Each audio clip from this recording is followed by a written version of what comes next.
we're back with the Nowhere Emporium.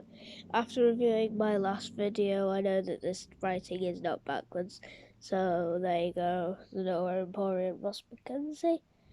And last video, we read the prologue, and we don't really know much about the shop, and it's got a lovely gate, and it's called the Nowhere Emporium, and the book's called the Nowhere Emporium, so I'm thinking that's a bit linked to it. So I'm thinking this shop might be a bit important, right? Anyway, let's get into the chapter. Chapter 1, A Chance Encounter. Glasgow, present day. Look out, coming through. Oi, which way you going, wee man? Sorry. Daniel Holmes darted through the Saturday shopping grounds in Glasgow, pushing and twisting and weaving. His lungs burned and his leg ached, but he did not stop. He couldn't stop.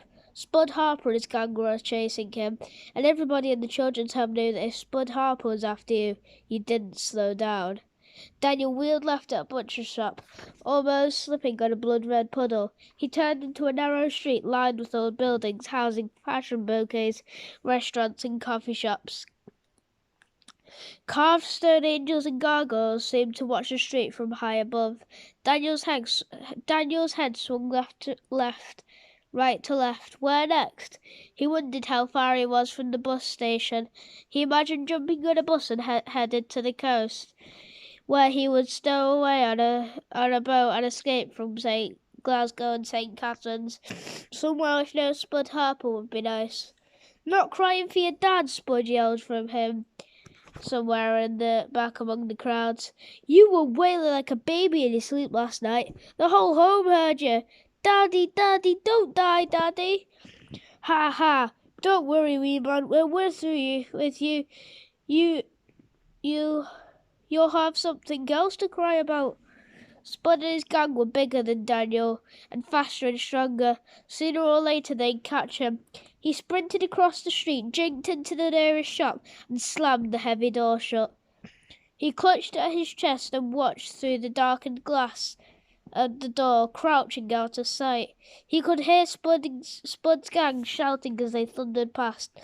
Where'd he go? Where is the wee weasel? He must be up here. Daniel's shoulders sagged. He closed his eyes and breathed deeply. The air was infused with the jumbled perfume of furniture polish and dust, and something like melting chocolate. Then he opened his eyes and for the first time became fully aware of his surroundings. The shop was a cave of wonders. Everywhere he looked, Daniel saw something he wanted to pick up, to hold, to have as his own. Silver and gold and crystal gleamed and sparkled in the light of spitting fire. Intricate wooden clocks and mirrors of varying size and splendour covered the walls. Tiny fish flashed like bars of copper in a glass tank. There were porcelain dolls and wooden soldiers, rusted swords, stuffed animals, columns of books as high as the ceiling, jewels that seemed to glow with a silvery light. A stuffed polar bear sat in one corner eyeing the shop like a watchman. Even particles of dust caught a bar of sunlight seemed to glow like stars. Like stars. How did you get in here? We're closed. The voice startled Daniel. In the far corner of the room stood a grand desk with feet carved like an eagle's talons. Behind the desk sat a small man in a dusty suit. His wavy brown hair was wild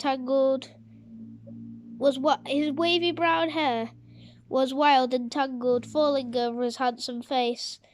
On the desk in front of the man lay a battered book. His hand hovered over an open page, clutching a fountain pen. He stared at Daniel with eyes the colour of thunderclouds. Sorry, said Daniel. Didn't mean to bother you. Someone's chasing me. As he spoke, his eyes were drawn to the book on the desk, which had begun to tremble against the dark grain of the wood, as if there was something in the pages trying to get out. The man in the suit frowned. He glanced from Daniel to the book and back. He glanced from Daniel to the book and back. Then Then he snapped the book shut, locked it away in his desk, and got up and marched past Daniel to the door. "See," he said, pointing to a sign on the door that read "Closed." "Closed." He tried the handle opened the door. "I could have sworn I locked it." He spun back to face Daniel, staring at him through narrowed eyes. "Who's after you?" "Big boys from the children's home." The man raised an eyebrow. You are an orphan?"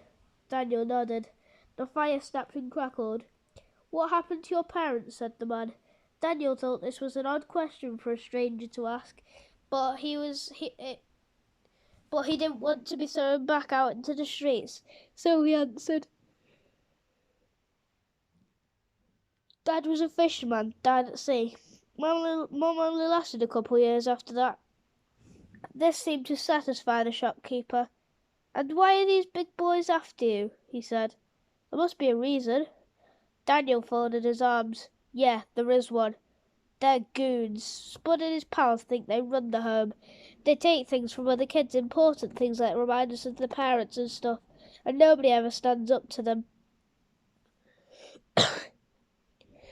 But I couldn't take it anymore. I followed them. I found out where they kept the stash.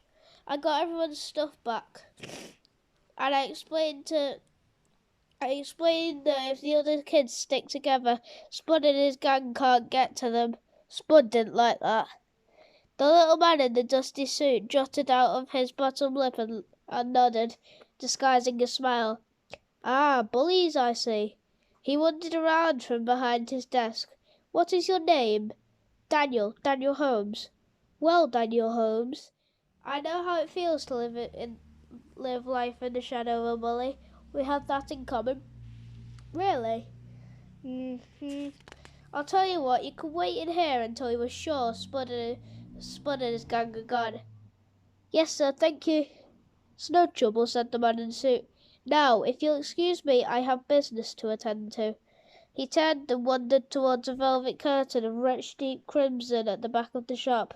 As he reached for the curtain, he paused. "Daniel, do you have a favourite animal?" "Animal?" Daniel thought for a moment. "It's a bit weird," he said, "but I like magpies. People say they're the cleverest of birds. There's a rhyme about them." "Ah," said the man, one for sorrow, two for joy. "Aye, that's the one." "Very good," said the shopkeeper. He smiled to himself, then said, "Well, I must be off." "See you," said Daniel. "Hey, maybe I'll come back and buy something from you one day." A fleeting smile crossed the man's face. "Oh, I won't be too sure. Returning customers are very rare in this place." And with that, he was through the curtain and away. Daniel peered out of the window with tinted sapphire, so that the outside world looked like an old photograph.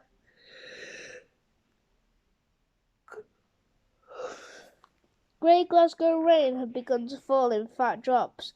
Puddles were already gathering on the road. Spud Harper and his gang were long gone, but Daniel was keen to have one last look around before he left. He wandered towards a table scattered with metal toys.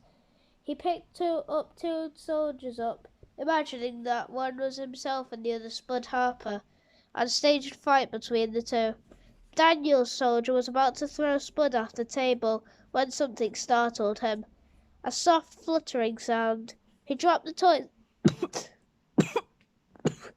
He dropped the toys and stared at the red curtain at the back of the shop. Another flutter. The curtain waved gently. He edged forward, his heart racing. When he was close enough, he reached out a trembling hand and slowly, gently, he touched the material. A burst of red velvet, the sound of flapping wings, and two silver birds exploded from behind the curtain. Daniel ducked and spun, and the birds flew across the store and landed on a column of stacked books. They were magpies, but they were like no magpies Daniel had ever seen. They were made of brilliant gleaming silver. Every feather, delicate as a shaving of ice, reflected the flames of the coal fire. The silver magpies fixed him with shining ruby eyes, twitching their heads to one side. "How?" whispered Daniel, treading softly towards them. Though he did not shy away as he advanced. When he was close enough, he reached out a hand. "Are you real?" His fingers touched upon the cool silver of one of the magpie's wings. The bird let out an indignant call and flapped away, leading its twin back towards the curtain. But when they reached the rich velvet, the birds did not fly through. Instead, they exploded with a flash, and a shower of rubies rained down on the shop floor. Daniel's mouth hung open. "What's going on out there?" came the shop owner's voice from behind the curtain. "What was that sound? Nothing had better be damaged." Suddenly, unsure of exactly what he'd seen or what kind of place he'd stumbled upon, Daniel made for the door. A little bell sang as he dashed out into the rain and down the street. A moment later, a short man in a dusty old suit stepped from behind the curtain. He stared around the shop, then he leaned over and plucked two of the magpie rubies from the floor, rolling them between his thumbs and fingers. His hands closed around the stones, and when they opened once more, the magpies were sitting in his palms, brilliant silver almost glowing in the gloom. The man in the suit released the birds and watched as they circled the shop before settling once again on a column of books. Then he smiled a wide, clever smile and disappeared back through the curtain. That's the end of the chapter. Next chapter's called The Return Customer, but you'll have to wait till next time for that chapter. Unfortunately, that's the end of the video. Bye!